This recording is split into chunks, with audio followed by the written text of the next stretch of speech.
Good morning. আজকে রবিবার, আমার নতুন একটা ব্লগে তোমাদের সবাইকে ওয়েলকাম। তো রবিবারের সকালবেলাটা আজকে মায়ের মন্দিরে পুজো দেওয়া থেকে তোমাদের সাথে শেয়ার করছি। সকালে ঘুম থেকে উঠে আজকে জানি না কেন এত ইচ্ছে হচ্ছিল মন্দিরে গিয়ে পুজো দিই, সেই মতন কি করেছি, স্নান টান সেরে বরের সাথে কিন্তু চলে এসেছি পুজো দিতে। তো মন্দিরটা দেখো, ঘুরিয়ে দেখিয়ে দিলাম, ফাঁকাই ছিল।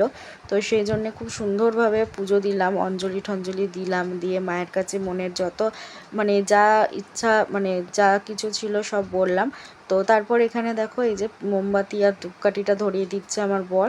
তো আমরা মাঝের মধ্যেই কিন্তু রবিবার দেখে মন্দিরে এসে পুজো দিয়ে যাই। আমার খুব ভালো লাগে এই মন্দিরটাতে এসে পুজো দিতে।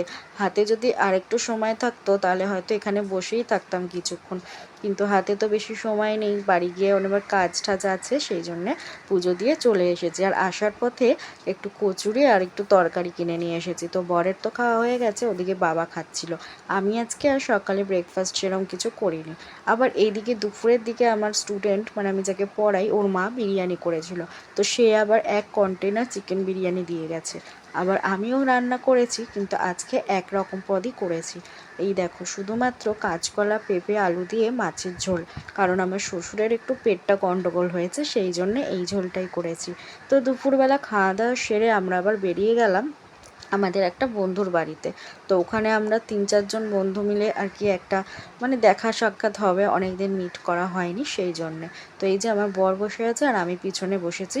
আর দুপুরের ওয়েদারটা, সকালের ওয়েদারটা তো খুবই ভালো ছিল, কিন্তু দুপুর থেকে নেমে গেল সেই আগের মতো বৃষ্টি। তো বৃষ্টি যে কবে থামবে তার তো কোনো ঠিক নেই।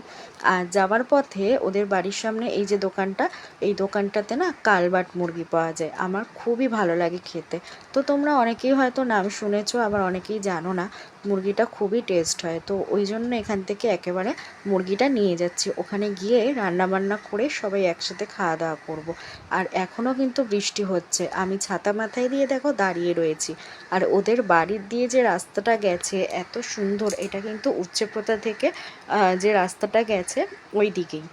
তো এই রাস্তাটা দিয়ে যেতে কিন্তু দারুণ লাগে। এরকম ওয়েদারে গান চলছিল গাড়ির ভেতরে, গানটা তো তোমাদের সাথে শেয়ার করতে পারবো না। তো সেই জন্যে এতটা ভালো লাগছিল না, দারুণ লাগছিল গো। আর রাত্রিবেলায় কিন্তু ফেরার পথে প্রচুর অন্ধকার থাকে এই রাস্তাটা। আমরা কিন্তু চলে এসেছি, দেখো এই যে পুচকেটা, একে তোমরা অনেকেই চেনো ওকে। তো ওই যে ব্ল্যাক কালারের কুর্তি পরে, চুড়িদার পরে রয়েছে, ওদের বাড়িতেই এসেছি। তো অনেক দিন দেখা সাক্ষাৎ হয়নি, তাই জন্য সবাই একসাথে হলাম। তো ভালোই এনজয় করেছি, খুব সুন্দর একটা সময় কেটেছে। তো যাই হোক, একটা ছোট্ট ব্লগ তোমাদের সাথে শেয়ার করলাম, কেমন